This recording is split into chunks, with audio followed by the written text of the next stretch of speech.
एक साथ दी परीक्षा फिर भी 1.5 साल हो गए जूनियर एलटी ग्रेड शिक्षक व प्रवक्ता के पदों पर औसत श्रेष्ठता सूची में चयनित 520 अभ्यर्थियों की नियुक्ति में देर होने के कारण वे अन्य चयनित अभ्यर्थियों से 1.5 साल जूनियर हो गए। नियुक्ति के लिए अभ्यर्थियों से 8 अप्रैल से ऑनलाइन आवेदन फॉर्म भरवाए जाएंगे, लेकिन नियुक्ति में देर होने के कारण उन्हें अपने वेतन वर्ण भत्तों का मामला और नुकसान उठाना पड़ेगा। उत्तर प्रदेश लोक सेवा आयोग ने राजकीय विद्यालय में 2018 में एलटी ग्रेड शिक्षक के 2020 और 2020 में प्रवक्ता भर्ती का विज्ञापन जारी किया था। मुख्य सूची में चयनित अभ्यर्थियों की नियुक्ति के साथ ही आयोग ने इंटीग्रेट शिक्षक व प्रवक्ता भर्ती की श्रेष्ठता और श्रेष्ठ सूची जारी की, जिसमें प्रवक्ता पद के 41 और इंटीग्रेट के 489 चयनित अभ्यर्थी शामिल थे। आयोग में अवशेष श्रेष्ठता सूची में चयनित इंटीग्रेट अभ्यर्थियों का अभिलेख वर्ष 2023 में 17 से 24 जुलाई तक और प्रवक्ता चयनित का अभिलेख 57 अगस्त में हुआ था। इसके बाद आयोग ने माध्यमिक शिक्षा विभाग को नियुक्ति की संस्तुति भी दी। 1 साल बाद अधिक समय बीत गया और इन 520 चयनित अभ्यर्थियों को अब तक नियुक्ति नहीं मिली है। ऐसे में यह 520 अभ्यर्थी पहले नियुक्ति प्राप्त कर चुके अभ्यर्थियों से करीब 1.5 साल जूनियर हो जाएंगे। फिलहाल अवशेष शिक्षा सूची की चयनित अभ्यर्थियों से 8 से नियुक्ति एवं विद्यालय आवंटन के लिए 8 अप्रैल 13 अप्रैल तक ऑनलाइन फॉर्म भरवाए जाएंगे। इसके बाद ऑनलाइन नियुक्ति की जाएगी। मई तक इन अभ्यर्थियों को नियुक्ति मिल जाएगी। अभ्यर्थियों का कहना है कि नियुक्ति के लिए 1.5 साल से भटक रहे हैं। नियुक्ति विद्यालय आवंटन से दोबारा फॉर्म भरवाया जा रहा है। इससे पहले भी 2024 में देरी हो चुकी है। जलवायु परिवर्तन से हरी भरी हो रही है थार की रेतीली जमीन। OpenAI GPT 4.5 model Turing test में पास। ट्रम्प के टैरिफ से चरमराना जाए 2। थाई पीएम ने मोदी जी को भेंट किया विश्व की टीपी टका। थाईलैंड के प्रधानमंत्री पेंटोटार्न सिनावात्रा ने पीएम मोदी को विश्व टीपी टका यानी सज्जया ध्वन्यंतम संस्करण भेंट किया। टीपी टका पाली में त्रिपिटक संस्कृत में भगवान बुद्ध की शिक्षाओं का एक प्रतिष्ठित संकलन है। इसमें 108 खंड है। इसमें प्रमुख बौद्ध ग्रंथ माना जाता है। यह विशेष संस्करण 2016 में थाई सरकार ने विश्व त्रिपिटका परियोजना के हिस्से के रूप में राजा भूमिबोल अल्दुयाज राम के वंशज 98 हैं को और रानी सिरिकीत के 70 साल के शासनकाल के स्मृति में प्रकाशित किया था। खुद को जिंदा साबित करने में जंग थमी। 19 करोड़ की मार्किन की सांसें भी रुक। टैरिफ से व्यापार युद्ध का खतरा। मंदी में फंस सकती है दुनिया। नौकरी के बदले नगद पैसे का मामला है। भूमि के बदले जमीन का मामला बिहार से जुड़ा है, लेकिन नौकरी के बदले पैसे का मामला बंगाल से जुड़ा है। सुप्रीम कोर्ट ने भी पश्चिम बंगाल में 25,753 शिक्षकों कर्मियों की नियुक्तियों को निरस्त कर दिया। ममता सरकार को बड़ा झटका। शीर्ष अदालत ने पूरी प्रक्रिया को दूषित और सुधार से परे करार दिया। पश्चिम बंगाल में सरकार को झटका देते हुए सुप्रीम कोर्ट ने 2016 में पश्चिम बंगाल स्कूल सेवा आयोग की ओर से शिक्षक और गैर शिक्षक कर्मचारियों की 25,753 नियुक्तियां रद्द करने वाले कलकत्ता हाईकोर्ट के आदेश को बरकरार रखा। आरोप था कि नौकरी के बदले नगद पैसे लिए गए थे। शीर्ष अदालत ने पूरी भर्ती प्रक्रिया को दूषित, दागदार बता दिया है और सुधार से परे करा दिया। मुख्य न्यायाधीश जस्टिस संजीव खन्ना, जस्टिस संजय कुमार की पीठ ने हालांकि हाईकोर्ट के कुछ निर्देशों में संशोधन किया। 7 मई 2024 को सुप्रीम कोर्ट ने 22 अप्रैल 2024 को कलकत्ता हाईकोर्ट के आदेश पर रोक लगाई। फैसला सुनाते हुए पीठ ने कहा पूरी चयन प्रक्रिया हेरफेर और धोखाधड़ी से दूषित थी। इसकी पवित्रता, विश्वसनीयता को नष्ट कर दिया गया। ममता बनर्जी ने सुप्रीम कोर्ट के फैसले को स्वीकार नहीं किया करेंगी मगर पालन करेंगी। ममता बनर्जी ने कहा हमें स्वीकार नहीं लेकिन पालन करेंगे। पीठ ने हम तथ्यों का अध्ययन कर नियुक्ति धोखाधड़ी साजिश हुई है। पश्चिम बंगाल की सीएम ममता बनर्जी ने कहा नाबालिका का बहुत सम्मान करते हैं लेकिन उसका स्वीकार नहीं करेंगी। लेकिन सरकारी स्कूलों में शिक्षक कर्मचारियों की नियुक्ति का मान कायदे में सुप्रीम कोर्ट के फैसले को स्वीकार नहीं किया, लेकिन उनके सभी कानूनी विकल्प विकास सुप्रीम कोर्ट के फैसले का पालन करेंगे। वेतन लौटाने की जरूरत नहीं, 3 महीने में नई चयन प्रक्रिया शुरू करें। वहीं कुछ अभ्यर्थी 69,000 शिक्षक भर्ती को भी रद्द करके पैसे लौटाने के लिए नहीं लेकिन नई भर्ती कराने के लिए मांग कर रहे हैं। सरकारी नियुक्तियों से लोगों में बढ़ती रही है शिकायतें। बिहार, उत्तर प्रदेश समेत तमाम हिंदी भाषी राज्यों में नियुक्तियों के दौरान अनियमितता की शिकायतें सुर्खियां बटोरती रही हैं, पर कभी भी शिक्षा का गढ़ रहा पश्चिम बंगाल भी अब कटघरे में खड़ा हो गया है। यहाँ बीते 9 वर्ष से जारी अब तक के सबसे बड़े घोटाले में करीब 26,000 शिक्षक की नियुक्ति की गई थी। कलकत्ता हाईकोर्ट ने बीते साल अप्रैल में इसी फर्जीवाड़े के आरोप में तमाम शिक्षकों की नियुक्तियां रद्द की गई थी। राज्य सरकार ने इस फैसले को सुप्रीम कोर्ट में चुनौती दी। अब सुप्रीम कोर्ट ने हाईकोर्ट के फैसले को बरकरार रखा।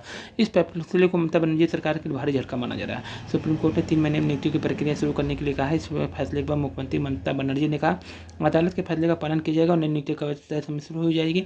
ममता बनर्जी अब तक इस सबसे बड़े भर्ती घोटाले में पूर्व शिक्षा मंत्री पार्थ चटर्जी समेत कई तृणमूल कांग्रेस के विधायक और नेता जेल में हैं। बीते साल लोकसभा चुनाव के दौरान ही हाईकोर्ट के फैसले के दौरान विपक्ष ने प्रमुख मुद्दा बनाया, पर ममता ने सुप्रीम कोर्ट में से चुनौती देते हुए कहा था यहाँ से फैसला नहीं होने तक तमाम शिक्षक काम करते रहेंगे और उनका वेतन मिलता रहेगा। पर अब सुप्रीम कोर्ट ने सरकार के मंसूबा पर पानी फेर दिया। नियुक्तियों को लेकर शिकायतें हर राज्य में सामने आ रही है। यह देखना दिलचस्प है बंगाल शिक्षक नियुक्ति घोटाले को कैसे अंजाम दिया गया। दरअसल पहले जो मेरिट लिस्ट तैयार की गई उसमें सिलीगुड़ी की बबीता सरकार 77 नंबर पाकर टॉप 20 जगह बनाने में कामयाब रही। पता नहीं क्यों इस मेरिट लिस्ट को रद्द करके नई लिस्ट जारी हुई। इससे बबीता सरकार का नाम वेटिंग लिस्ट में चला गया और तृणमूल कांग्रेस सरकार में मंत्री परवेज अधिकारी की पुत्री अंकिता अधिकारी का नाम सूची में पहले नंबर पर आ गया। दिलचस्प यह भी है अंकिता को बबीता के मुकाबले 16 नंबर कम मिले थे। फिर क्या था, धीरे धीरे घोटाले से पर्दा उठने लगा। बबीता सरकार के पिता ने कलकत्ता हाईकोर्ट में दूसरी मेरिट लिस्ट को चुनौती देते हुए एक याचिका दायर कर दी। अदालत ने जाँच के लिए गठित कर दिया था टीम समिति गठित किए। घोटाले सामने आ गए। यह ऐसा घोटाला जिससे पता चलता है कि नियुक्तियों में भ्रष्टाचार की वजह से स्थितियाँ विकट होगी। हर स्तर पर फर्जीवाड़ा का सहारा लिया गया। बबीता सरकार को भी ग्रेजुएशन के नंबर बढ़ाकर बताने के आरोप में नौकरी से बर्खास्त कर दिया गया। मतलब घोटाले की शिकायत करने वाला पक्ष भी ईमानदार नहीं था। इस विचित्र घोटाले में दोषी अधिकारियों ने खुद को बचाते हुए दूसरे कंधे पर रखकर बंदूक चलाने का प्रयास किया, पर तत्कालीन शिक्षा मंत्री पार्थ चटर्जी से गिरफ्तारी का जो सिलसिला शुरू हुआ वह बढ़ता गया। गलती केवल टॉपर बबीता की नहीं थी। सीबीआई जैसे प्रदेश में 1000 से ज़्यादा उम्मीदवार भर्ती परीक्षा में बैठने के पात्र ही नहीं थे। हजारों उम्मीदवारों का असली ओएमआर सीट नष्ट कर दिया गया। शायद जिनकी नौकरी चलेगी उन्हें नई भर्ती में फिर से मौका मिलेगा, पर ईमानदारी उम्मीदवारों के साथ बड़ी नाइंसाफ़ी हुई है। 7-8 साल नौकरी कर चुके उम्मीदवारों का ना है सबको एक डंडे से हाँकना उचित नहीं है। सरकार चाहती थी योग और सिफारिश से भर्ती उम्मीदवारों की अलग अलग सूची तैयार कर सकती थी। उसने बाद में सुप्रीम कोर्ट में यह बात कही थी, पर शायद उस पर अदालत को विश्वास न हुआ। वास्तव में सरकारी नियुक्ति से लोगों का विश्वास कम हो रहा। बंगाल में जो उसकी चर्चा देश भर की युवा कर रहे हैं, इससे प्रतियोगी परीक्षाओं में बैठने वालों का मनोबल कम हो गया। यह धारणा बनती है सरकारी नौकरी ईमानदारी से नहीं मिलती हैं। क्या हमारी सरकार युवाओं और लोगों के बीच फैले इस नकारात्मक को रोकने का प्रयास करेगी? तो 69,000 में भी ऐसा मैटर है सरकारी नियुक्तियों वाला। वहाँ भी अभी 6800 OBC SC की लड़ाई सुप्रीम कोर्ट में चल रही है। तो जल्द ही 69,000 का जो एक और लिस्ट है 6800 SC SC ही है। क्यों? क्योंकि ST तो सीट ही खाली चली गई थी। OBC और SC वाला। अब तक 69,000 शिक्षक भर्ती नई सूची तैयार करने से लेकर सुप्रीम कोर्ट जाने तक का जो विचार था वो सुप्रीम कोर्ट तो पहुंच गए हैं, लेकिन अभी इसका फैसला नहीं आया। उम्मीद है कि बंगाल की तरह यहाँ का भी फैसला आ जाएगा। तो 5,000 से ज़्यादा लोग जो प्रभावित हैं उनकी विचार किया जाएगा। शिक्षक भर्ती मामला क्या क्या कब तक हुआ है यहाँ पे देखिए। 5 दिसंबर 69,000 शिक्षक भर्ती का विज्ञापन जारी हुआ था। तो 19 को आयोजित की गई। 4 लाख शामिल हुए थे भर्ती, 4,10,000। 12 मई 2020 को परिणाम घोषित हो गया। 1,40,000 ही पास हो पाए थे। अनारक्षित से लेकर कटा 67.11%, पिछड़ा का 66.73 था।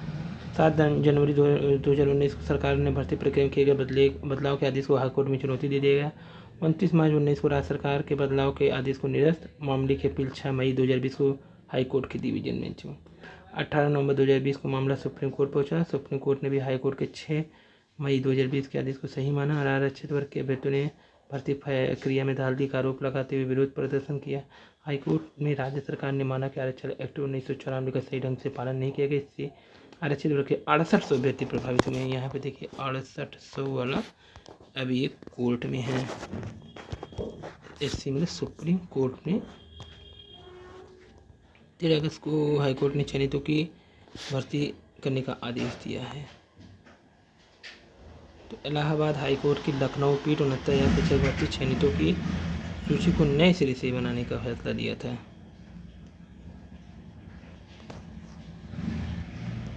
तो 69,000 शिक्षक भर्ती की 6800 लिस्ट वाला अभी ये सुप्रीम कोर्ट का फैसला का इंतजार करना पड़ती। हालांकि लगातार धरना प्रदर्शन लखनऊ में जारी है। अभ्यर्थियों को कहना है कि सही से मांग नहीं उठा रहे, क्योंकि होली के दिन में उन लोगों ने वहाँ पे प्रदर्शन किया था। और ये इसमें आरक्षित श्रेणी के अभ्यर्थियों को राहत देने के साथ साथ अन्य विकल्प विचार किया जा रहा है, क्योंकि पहले से नौकरी कर रहे कुछ युवा प्रभावित होते हैं। तो इसके लिए सरकार कोई ना कोई रास्ता निकालने की कोशिश करेगी। महानिदेशक स्कूल शिक्षा की बैठक में एक तरफ जहाँ इस मामले में सुप्रीम कोर्ट में अपील के बाद अब सरकार अपना पक्ष रखने के लिए अभी सही से नहीं रख पा रही है, क्योंकि अभ्यर्थियों का दबाव है कि अब उनके पक्ष में हाईकोर्ट में अपना दलील अच्छे से रखा जाए। तो ये है महानिदेशक स्कूल शिक्षा के उधर कुंभ के कारण भी सरकार ने समय नहीं दे पाया था। तो ये थी आज की न्यूज़। धन्यवाद।